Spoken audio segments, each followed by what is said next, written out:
Good day, viewers. My name is Flourish Olatunde, a student of Colada University and a legal trainee at HARLEM Telecoms Academy.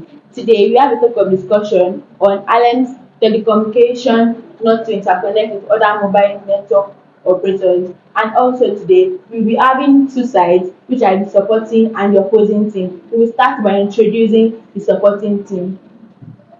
Hi everyone, my name is Ayomide Ogundare. I'm a graduate of Joseph Ayo Babalola University and I'm a legal intern at Allen Telecoms Academy.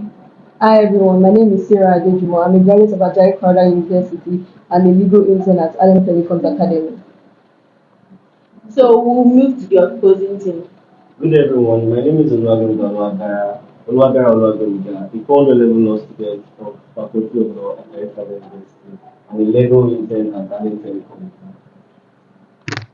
Hi everyone, I'm Anua Swara, a student of Osun State University and a legal intern at HARLEM Telecoms Academy. Hi everyone, I am Oluwatola Komolafe, a casual level student of Kwara State University and I am a legal intern at Allen Telecoms Academy. Hi everyone, I'm Peter Ogutege, a student of Covenant University and I'm legal intern at HARLEM Telecoms Academy. Delving into our topic of discourse for today, I would like to ask Ayomide to start with to ask her if Allen telecommunications can thrive without interconnecting with other mobile network operators. Hi everyone, once again. Let me start by saying that interconnection simply means the linking or the interconnectivity of vital networks. Section 96 of the Nigerian Communications Act 2003, popularly known as the NCA 2003, mandates every network provider to interconnect their communication system upon request from any licensed operator.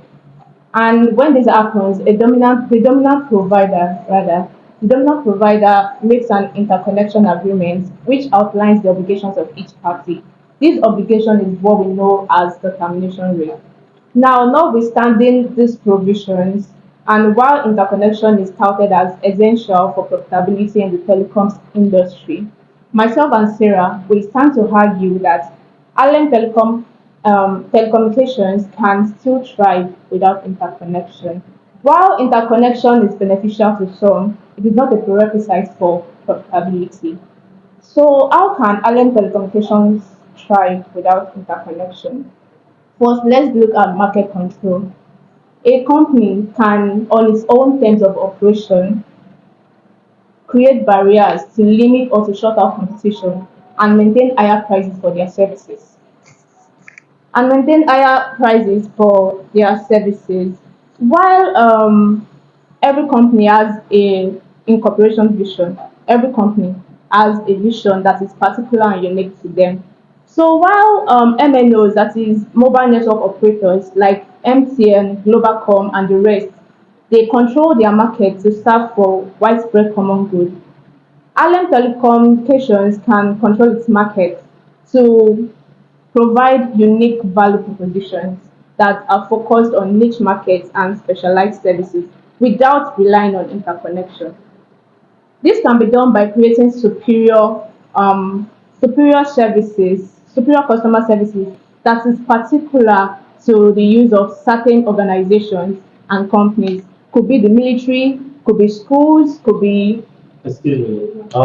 That decision by the management of Allen Telecoms goes against the principle of fair competition as provided by Section 97, subsection 1, Article B, which provides the principle of fair competition. The main essence of fair competition is to ensure that MNOs don't engage in activities that exclude them from other MNOs. That is, they don't allow them to engage in Like I anti-competition said services. earlier, Oluwadara, I said every company upon incorporation have their own vision that is unique and particular to them. Allen Telecommunications vision to create unique services that are not generalized. That is what is unique and particular to us.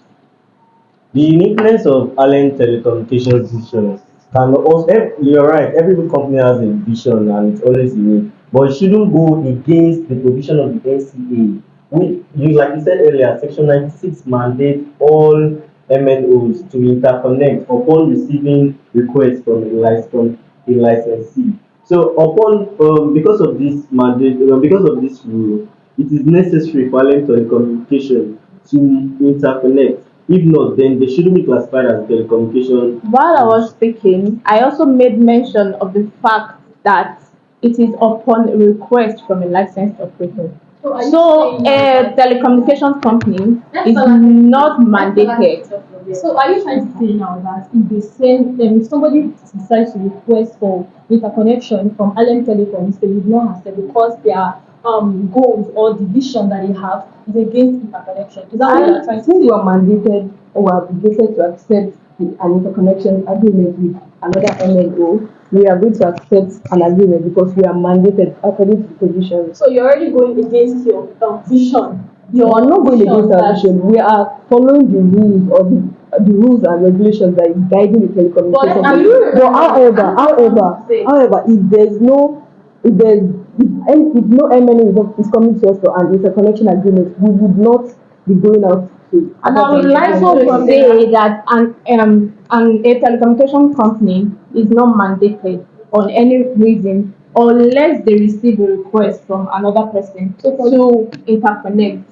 So you can't blame Allen Telecommunications for not wanting to interconnect, being one of their visions. So I'm already saying from the onset that the rules and in their vision is already against the NCA because once the NCA a particular licensee the rules in their vision is not against them. Once the licensee sends them a request, that means they are going to cancel their vision. Is that what trying to tell us? We're not canceling our vision. We are saying we are not going to go out to request for an interconnectivity agreement with another MNU. We are going to stand on our own.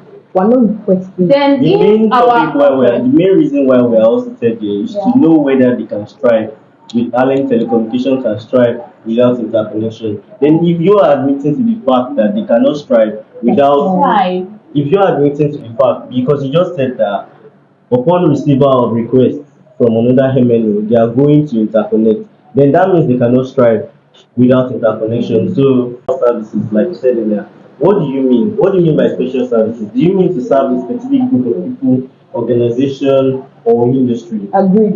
We aim to serve a specific group of people. Example, the military, a private people like maybe the FBI, for Then example. if you Like, want to serve a specific group of people, then why are you in telecommunication industry? Yeah, you know, Why are you it's good about regarded, why are you you already why are you regarded as MNOs? Then you can be regarded as private network operators. Let's If you want to serve the issue. let us liken this thing to the CUG, what we know as the closed user group.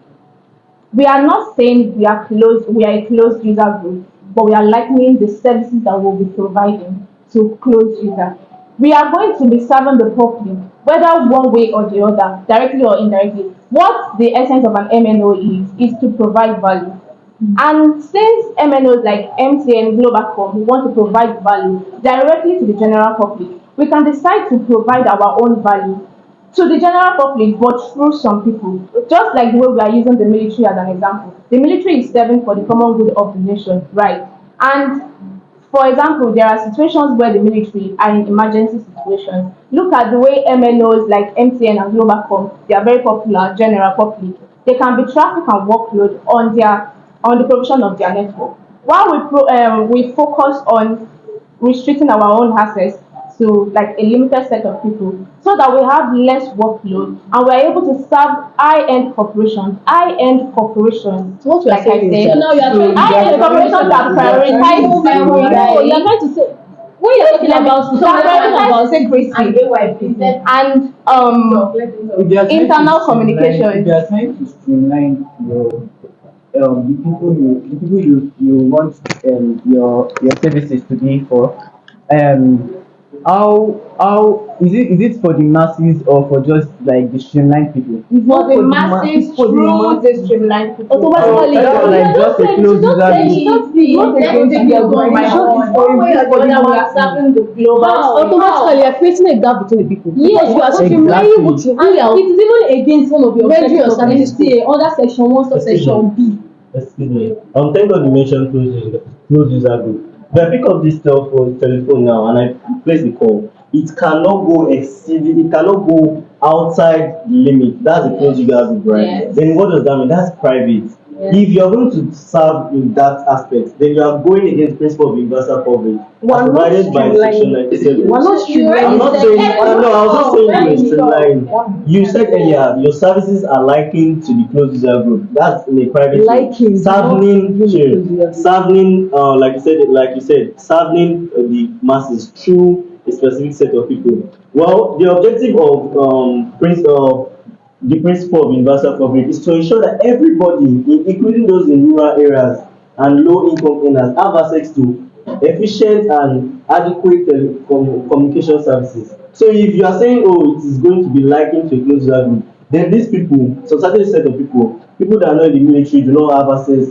to your services, then I don't see the need why we should call you an The MND. fact that you don't fall under a military or our consumer group does not mean that we are liking it to a particular group of people. It is for the general mass. But if you don't fall under our consumer, the people who are catering our unique services to, you don't. It does not mean that we are creating a gap between the people who And are. why?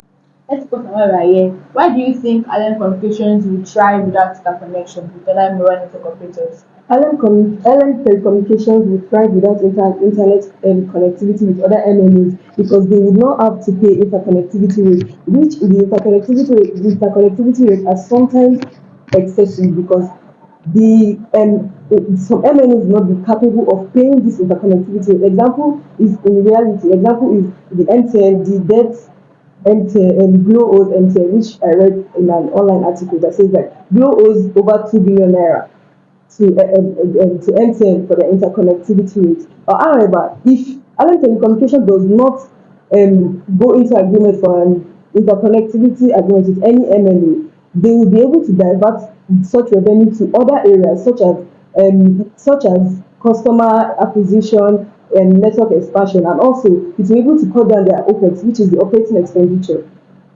Which is the operating expenditure. So why do you think island telecommunications will not thrive without interconnection with other mobile network operators? Allen Telecommunications decision by its management to not interconnect will not just cause economic and social degrading to the economy of the nation, but also cause national hindrance, then hinder global competition between the telecoms industry. Because the main reason why NCA and SCC is so particular about telecom industry competition is to ensure that Nigeria has a good fund, has a good face globally. And secondly, the decision goes against the principle of The question neutrality, here is how transparency. would we not thrive? What is the possibility of us not thriving, not going against the rules of the SEC on the NCA? If you don't work in the region to do your own thing, there's no possibility that island telecommunications will There's thrive. always a possibility for everything. Everything works with So are you trying to probability. say now that there should be a regulatory overlap Everything works between with NCC probability. and So we are saying that Island Telecoms? notwithstanding these laws, is there a possibility that can the telecommunication company Right, even that's the thrive without question. interconnection? So The that is question what we is, are can saying. we Do you know that thrive? do you know that thriving is not just about Profit. the economic, Yes. it's about it's also about the regulatory stance. Yes. So if there is a particular regulatory body that has been set down to regulate telecommunications, in particular now we're talking about MNOs, then that's where NCC is coming in. So if NCC decides that Alliance Telecommunications is going against their rules, then it's going there's no way they can try. Viewers, we've come to the end of this discussion. What do you think? Do you think island telecommunication can thrive without connecting with other mobile network operators? Or do you think island communications will not thrive without connecting with other mobile network operators? Thank you.